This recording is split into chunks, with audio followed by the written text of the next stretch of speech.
Hi, my loves. This is your host, Karla, bringing stories of life experiences and of powerful lessons, also sharing healing methods and topics of the natural and supernatural. Remember, you are the medicine. Tú eres la medicina. Karla After Dark. Hi, guys. This is Karla After Dark, and I'm here to thank you guys once again for your following, for your love and your support for Karla After Dark. And I am here to introduce you guys to one of my special guests. And this is interesting because never in a million years I would have thought that this would be happening. To be honest, like, this is an amazing experience that we're going to have right now, and you guys going to join us with this interview and this episode.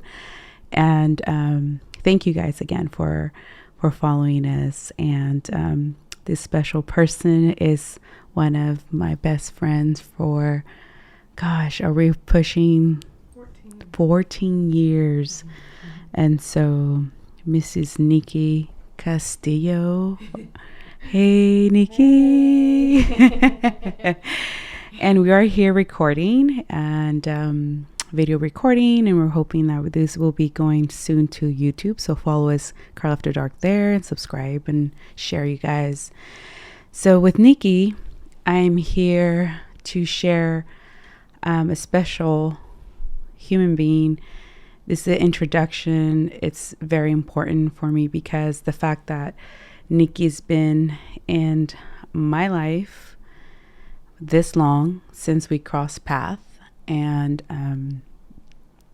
silly story. We were young, and God, the universe, brought us together, and we were still growing. We're still trying to find ourselves. In the midst of that space of time, our darkness took us to a place where we came across, and our paths crossed, and we knew the moment we connected. Her lifestyle is completely, at the time, was different, and so I had no way I can connect with her or resonate. But I knew, like, our souls we clicked, even though we didn't have the same stories of being brought up as in our childhood. And but we both women, and we're human, and we got feelings, we got emotions, and that's how we connect. You know, our stories connect with other human beings, and we're able to resonate. So Miss Nikki, how are you? How's it going, Nikki? It's going good. I'm good. I'm grateful to be here. I'm grateful to have you here as well. And it's, how can I say, sometimes our experiences, you know, has us to be in a space where the universe brings us together. And today it's manifesting the fact that we are here to hear your story. Mm-hmm. Right. And so I know your story is not just an easy story where people can just say, hey, judgment and put guilt or point fingers.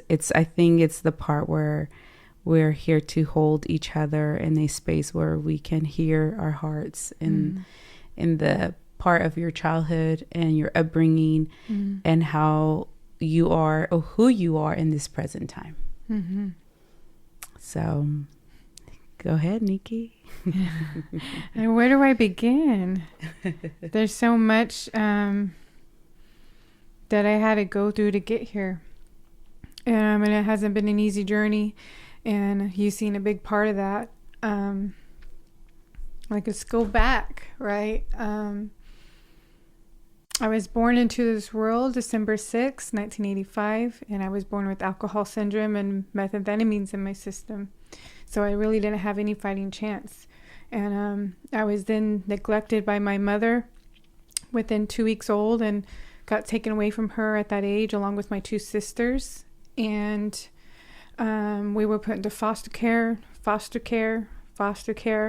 And, my sisters were being abused physically and mentally and emotionally. I'm just a baby, so I don't really know too much of it. But from the stories of what they've told me, like, it's very scarring.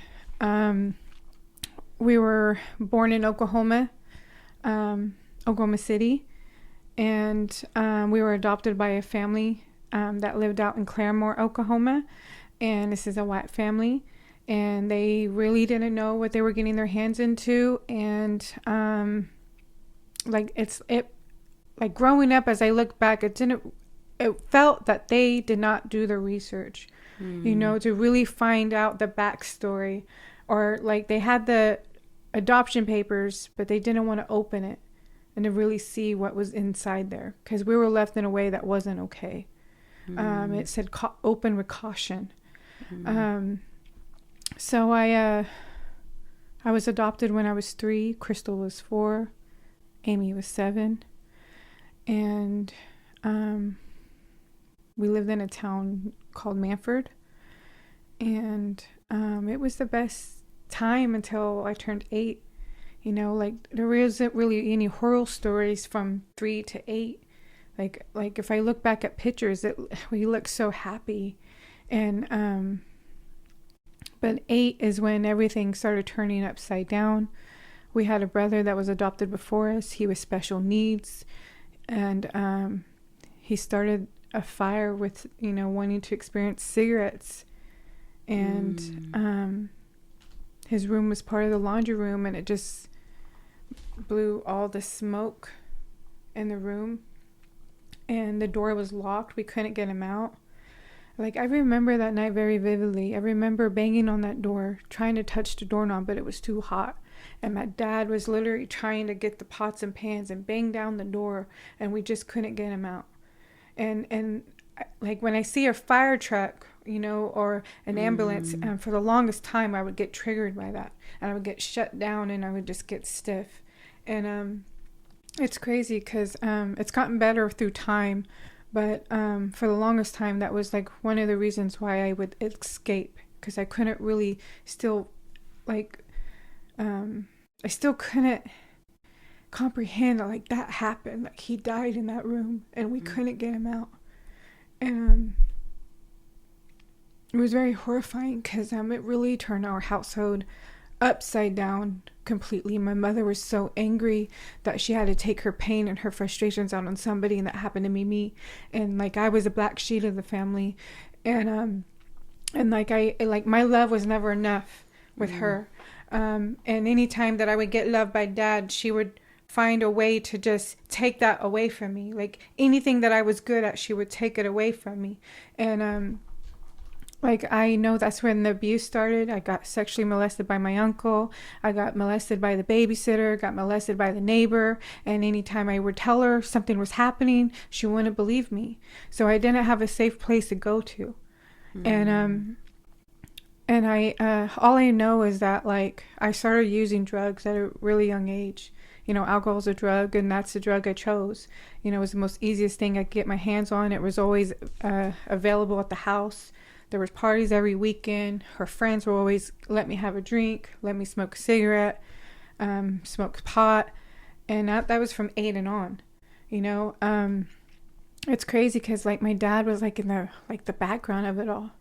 Like, I don't even think he realized really what was going on, because there was many times she would, beat me up, if I said something the wrong way, or if she heard something about me, or I don't know. It's like she didn't want me to succeed. Like, there were so many times I couldn't even go to school because I had a busted up lip and a busted up nose. She had me start working at 11 years old. I started paying bills. And she was taking my money. I had this secret account, right? There was no account. It was her pocket. And I don't know, man. It's like I learned ways by her. Like, I learned how to manipulate men for money. wearing booty shorts and a V-neck, you know. She would be buying my clothes, and I would always get in trouble for wearing provocative clothing. I was always judged. I was always talked about. I was made fun of. I was bullied by girls in school. Man, there were some parts that were good, but for the most part, it was the bad outweighs it. Yeah. And I really try to look back at some of the good, but it's really hard to. Do you think through the process of you being, you know, in that time, you remember the emotional part of like you were feeling in that timeline? Like, what was the process that you were going through? Like, what do you look now in this time, right? You look back and you see what you needed. I needed to be loved. I needed to be accepted. I needed to feel I was enough, that I was worthy, and I didn't feel any of that. As a child. As a child, yeah. And like my voice wasn't being heard, and I would act out in ways to just try to get somebody's attention, and it wasn't enough. Yeah. And that's the crazy part, right? Because we don't see that when you're a parent, and I guess in that timeline you look back and that's where your parents were, you know, the realizations that you're probably getting now more and more as you're doing the work of healing yourself and understanding that your story doesn't have to continue that way, in that state of suffering and be in that pain, and also be in the mentality of the victim mentality, right? Because you can stay in that role for a long time and then feel like the world owes you, you know, and it's almost like a continuous vicious habitual mentality that it's almost like when we have tantrums and like just because you went through that you deserve like this recognition of your victim card, you know, like and so right now, like as you look back, and how can you share people, how did you started your journey, my healing journey? That didn't happen until I literally came out here in California. Yeah, there were many times that I would escape where I was at and go to a different state or even a different town. First start off different town, but then I would go, and then it went to the point of like different state. Let me just try to go here. Maybe life would be better here. But I know ever since I was a little girl, always trying to change the way that I felt, and I was never okay with my reality. And it went to a point where I finally like went out one night, got completely faded out of my mind, and then when I got back home, I ran away. I stole the truck and ran away. Oh wow. I was 14 years old. 14 years old. Wow, guys. Imagine a 14-year-old just escaping. But at the time they would consider you're just a rebellious teenager. Like, what's wrong with you? Like, you have everything. You have a house, you have clothes, like you have food. Like, what else do you need? Why you have to act out and why you have to go crazy, right?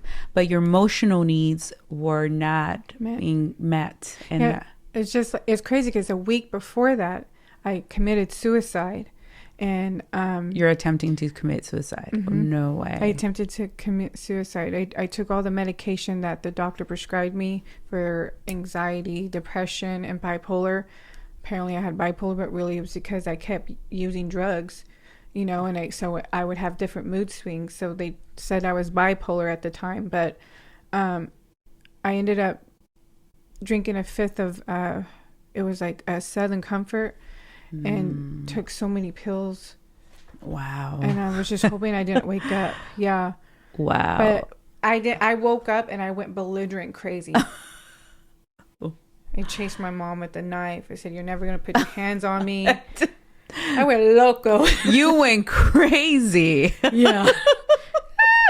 Not my best moment, but I mean, you're not the only one. There's so many teenagers that their living your reality at that time, that reality that you lived. And now it's like, it's a never ending human behavior, because it's that commonality of like when you don't have your emotional needs met. And that's the difficult part, right? Because we're both moms, and our kids, our children, are our biggest teachers to teach us how to nurture that part of ourselves, and also how we can nurture them back. And that's when you're doing the work, you guys, like, this is one of the things that I realized too, and I'm sure you can connect with this too, Nikki, is that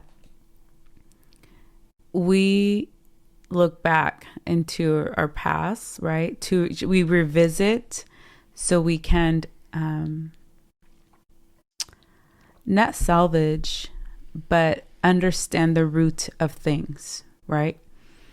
And how we see that, then we see how our parents in that time, they also themselves were in traumatic emotional state of, in their nervous system. They weren't able to have a self-regulated nervous system. They didn't have the proper tools, like how we are finding different healing methods. For you was a 12-step method, right? And we call that, that saved her life. Like that helped her until now, in this present time, to look back and be able to have also not just compassion for herself, but when you have compassion for yourself, you're able to accept that and accept your parents of their shortcomings as well, right? Because unfortunately, yes, they're adults, but emotionally, a lot of us human beings can stay in stages of either like a preteens, or sometimes you can act out like an 8-year-old. I mean, I'm being realistic and I'm being honest, because sometimes when I have caught myself and checked myself and have the awareness, because at the end of the day, 12-step helped you to have awareness. I have awareness also. We met at a 12-step, and the little tools that I learned from codependency, because that was a 12-step also process. And then when we met at the AA, and then you aligned with, connected with NA, right? Which is, are we able to talk about a little bit of that as well? Yeah. Well, it's like not even, like I found the rooms in 2010. And I was living in Los Banos, California. And my son, Michael Scott, was 2. And I didn't want to drive drunk with him in my car anymore. I didn't want to die, but I did want to die. Yeah. But I also wanted a better life for him. And we're skipping a huge part of what really brought me out here to California. Like, I literally came out here on a one-way ticket, running from a man that nearly killed me and caused me to lose my son.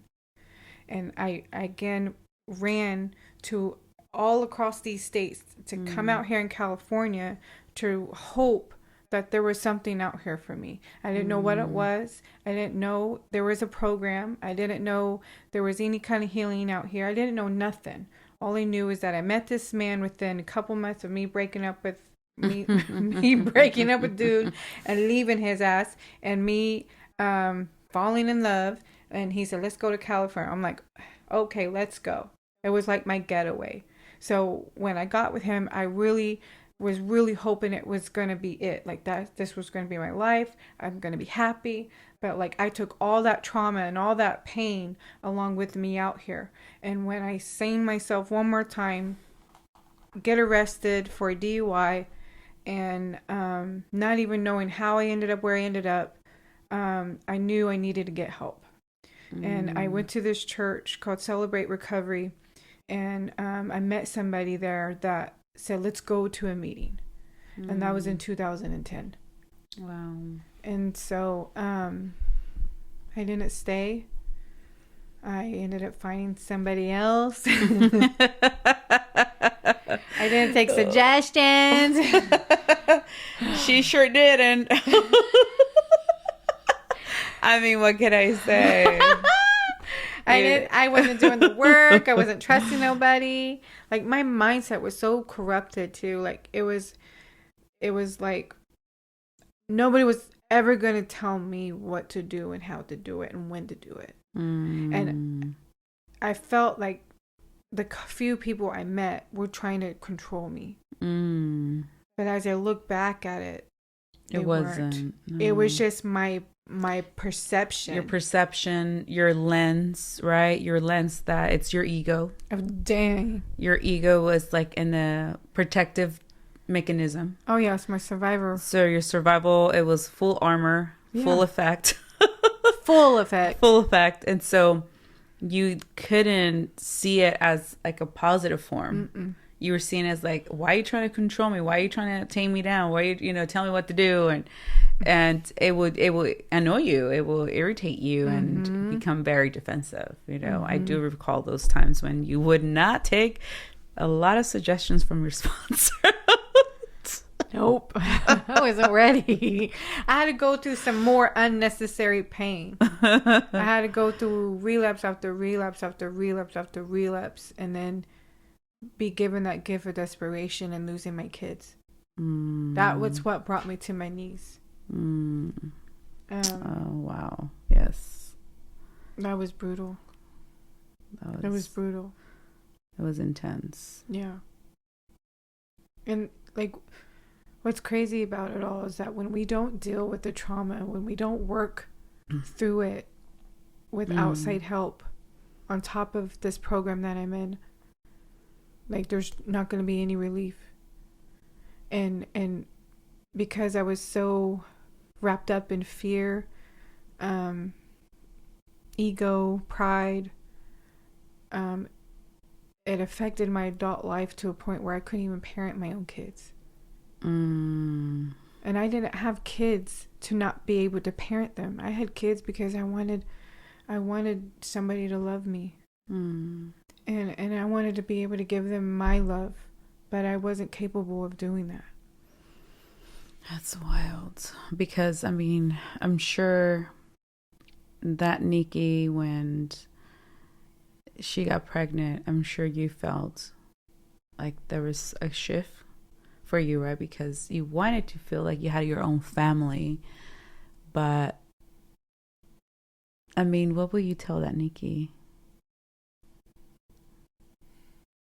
I mean, everything is perfect, right? The way it is in this present time. But if you were given that, hey, Nikki, you can go back 10 years back or 11 years back, what will you do different? I mean, I know you probably, your kids, we will never regret our children. That's just like insane. We can't, because this is what makes us to be even better human beings. They motivating us to be better for, not just for them, but for ourselves, to be healthy for them. But in that timeline, if you look back and if you can, maybe someone that is not pregnant, it does not have kids, but they can resonate with your story, what you would say, like, abstain of wanting to have children right now, or what will you suggest that Nikki? That your feelings are not going to kill you. And that it's okay to share your pain. And it's okay to talk to somebody about it. Yeah. I mean, if we go back, I would have 2006. In April, my son James Christian, he would now be 17.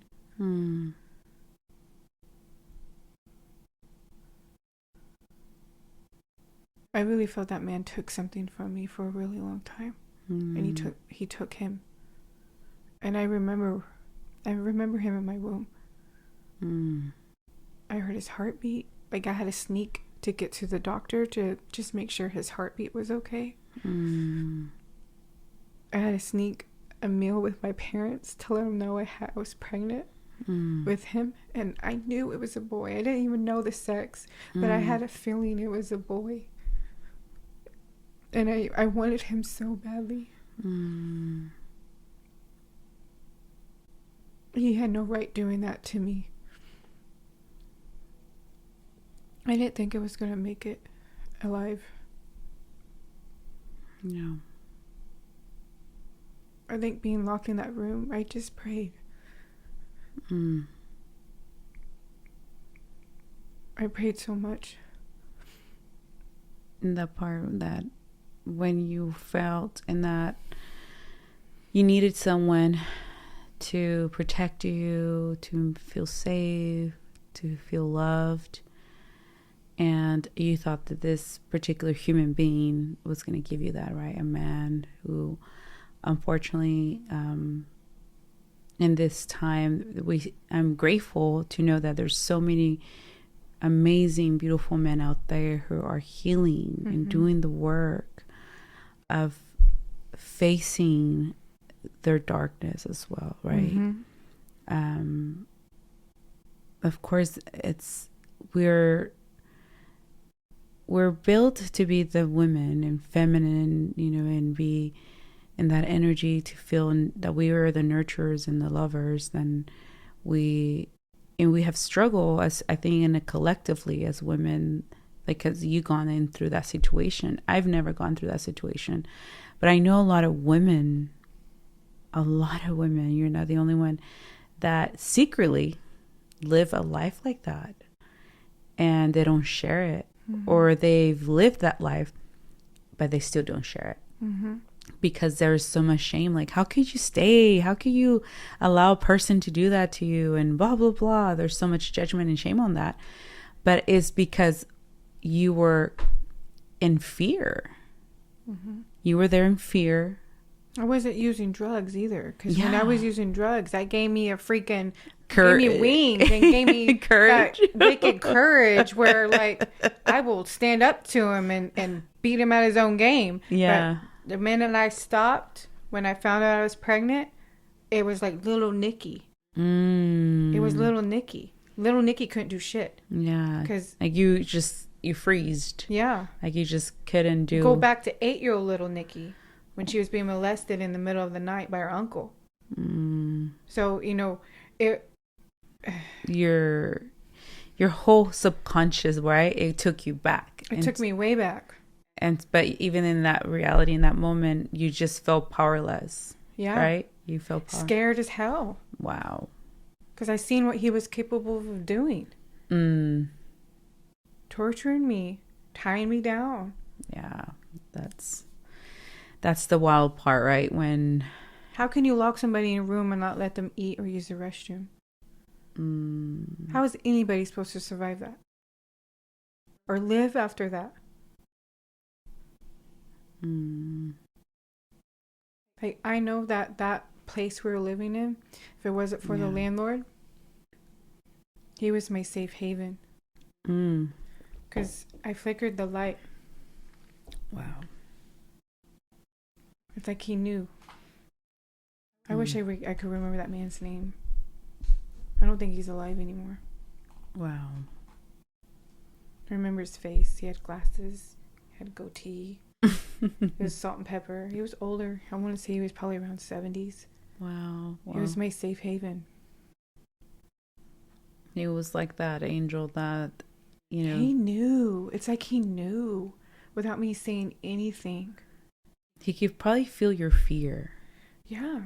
He would always see me walking to work. And this is miles to get to work, okay? I had to go through the overpass to get to work.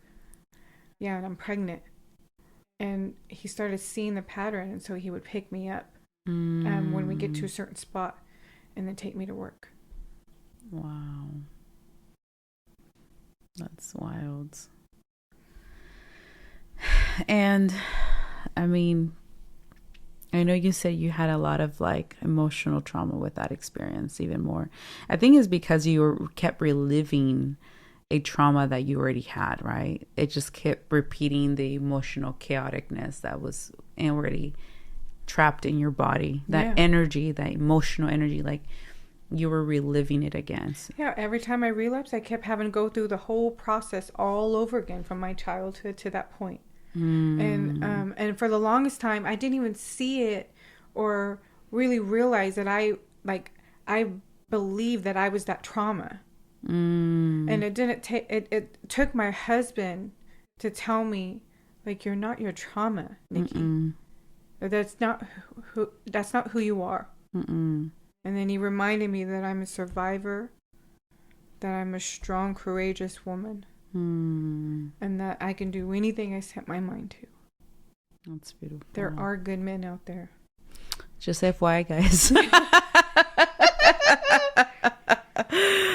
I mean, I know there's just as much, there's great women out there who are healing, and the fragments of our toxicity that we, throughout our timelines, we face different version of ourselves, and we struggle through the process when you have to face that, and when you have to do evaluating, like, of your past, your behaviors, your patterns, and how that they repeat, right? And sometimes when you're in the healing process, it gets messy. It gets really messy, guys. Like, when you're in a relationship, but, you know, because this is the part where sometimes I'm going to share many times in the future podcast, and I think I've shared probably this topic, but in this particular thing, our relationship, because when you go through emotional abandonment, you know, you can have parents who are present. You can have both parents. You can being raised by one parent, being raised by adopted parents. Just because you have two parents doesn't necessarily means that you have an emotional support system. Exactly. Because emotional support system means that they're asking you how you're doing. How can I hold space for you? How can I support you? How can I help you? And it's hard sometimes with parents, like even now. But imagine the relationship that some of our parents, they didn't have that either. So once we come to that realization of, like, well, fuck, my parents didn't even have that. And I'm expecting, like, that our parents could have it all together for us, right? And it gives us the responsibility now, right? Like, now we take ownership of our life. We take responsibility that we can change the story of our present reality. And through the healing process, yes, it will get messy because there's still patterns that we created through those process of growth, to survive, to self-soothe, to manipulate. There was forms that we create as children that we learn to lie, to be dishonest, you know, say half truths is still a lie. Manipulate. It's manipulation, you know, when you don't want to share the whole story because you're afraid to share your truth. That, yes, I stole that candy from the store. Yes, I was here instead of, you know, saying I was at my friend's house, but you were with your boyfriend. So things like that is lying and afraid to really express your truth. We learn to create these patterns subconsciously. So our ego now protects us when we're in relationships. And it could be from friendships, from work. I mean, the list goes on and on. And I know that was the hardest things when you had sponsors, right? Because that builds a relationship for yourself. But at the end of the day, I'm sure that now that you have 6 years, which is, I'm super proud of you, 6 years that you've been doing the work. And you had now realized that you're the most important relationship. Yourself. You are the most important relationship. And then everything else kind of just lands on its own. How has that been for you discovering you? Roller coaster. It's a freaking roller coaster. Talk. One hell of a ride, let me tell you. One hell of a ride, that's for sure. It hasn't been easy finding out who I am. But it's been worth it. I know with everything that I went through, that was torturous and hideous and horrific. Like where I am now, like it's made it all worth it. Like I had to go through that to get to this point. I had to go through all the detours to get here. And I wouldn't change any of it. Yes, I wish it didn't fucking happen. Because really, that trauma affected me as a mom. And now I have the opportunity to continue this healing path so that I can be the mom that I've always was meant to be. And I know that if I didn't have the program, my sponsor, my therapist, my psychologist, my husband, my support group, I wouldn't be here. And I think with like from 2010 to 2023, each time I came back to the rooms, I found me even more and what I really needed to do. And I needed to voice for myself because nobody else was going to do it for me. And I had to want this. I had to want this life. Even though I didn't at times. And there's been many times, even within this last year, I didn't want to live anymore. Because the pain was so great. I had suicidal thoughts. I cut myself. I starved myself. The running to people, places, and things wasn't working anymore. And I started self-harming myself. And I realized that I couldn't even do that. Because I do want to live. And my kids need their mom. I have 3 boys. They need their mom. Yeah. And I need them. I have a miracle.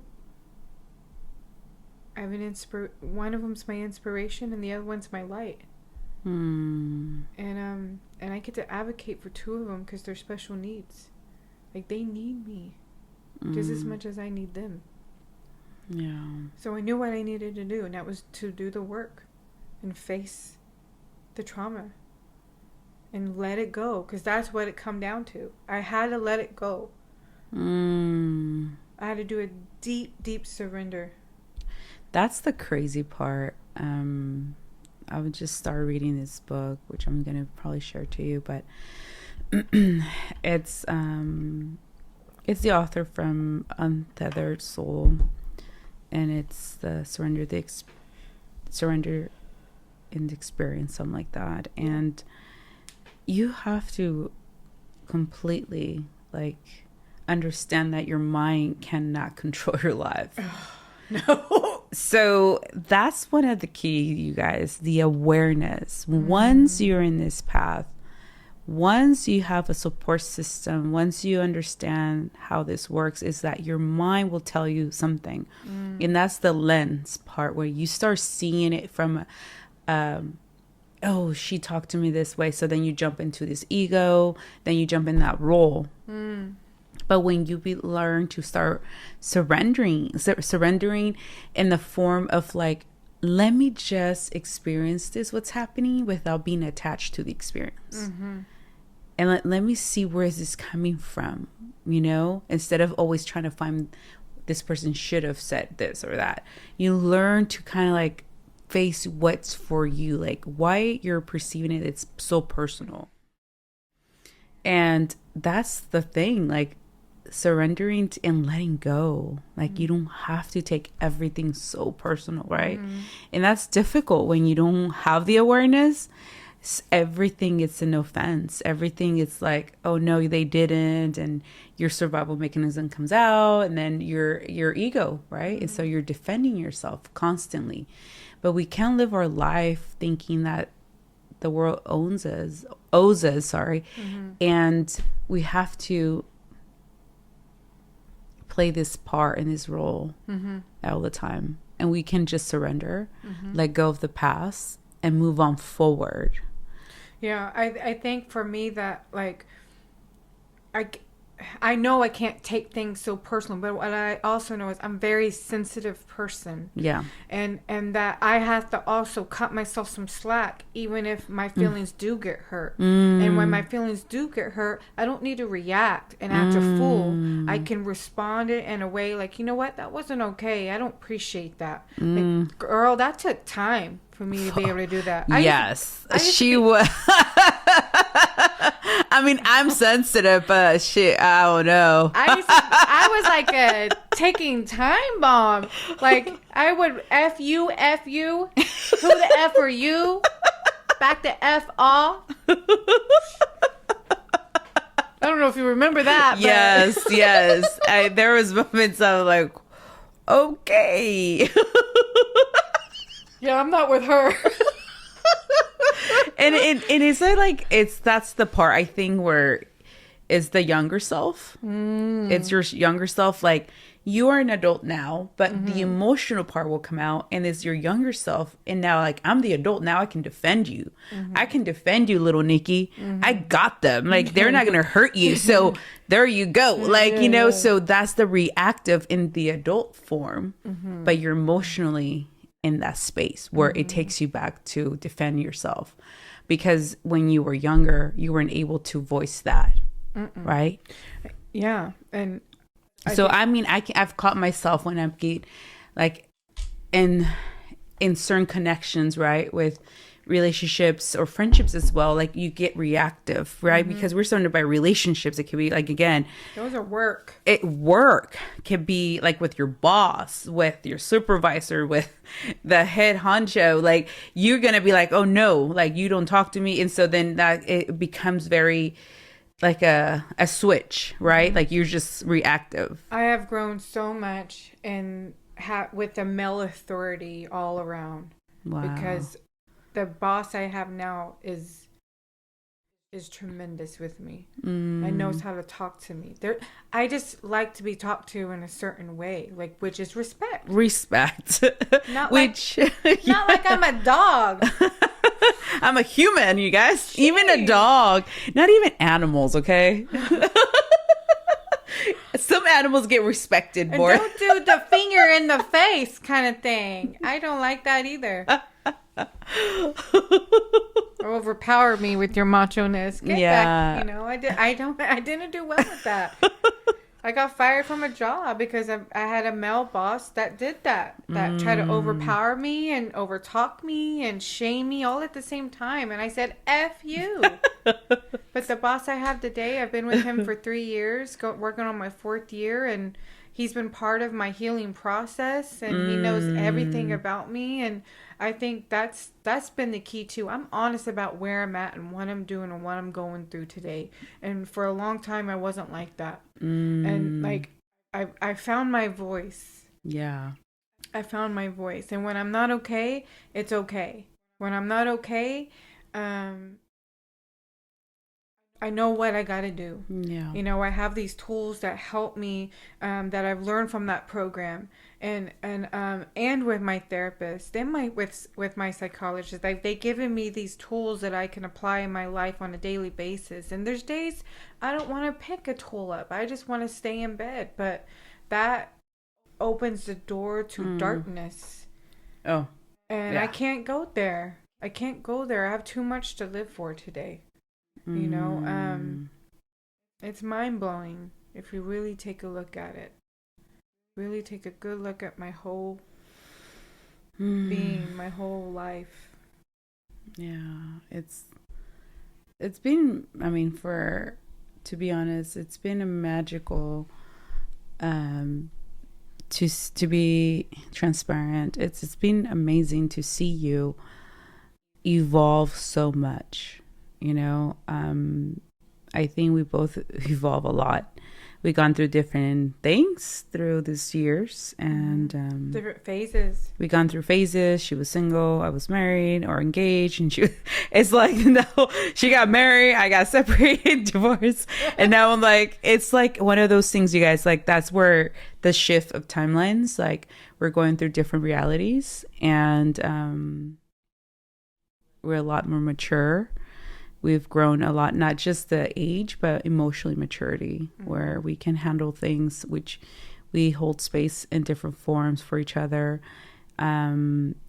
Her with her partner, with her husband, be able to experience her wedding and be able to see her be in a space where she's being loved, respected, protected, provided, and she's giving the same back response, the reciprocation that of the relationship, that they both are doing the work.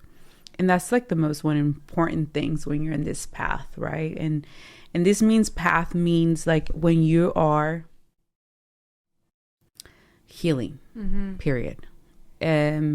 If you find healing through 12-step programs, through going to therapists, and sometimes, for you, Nikki, it's been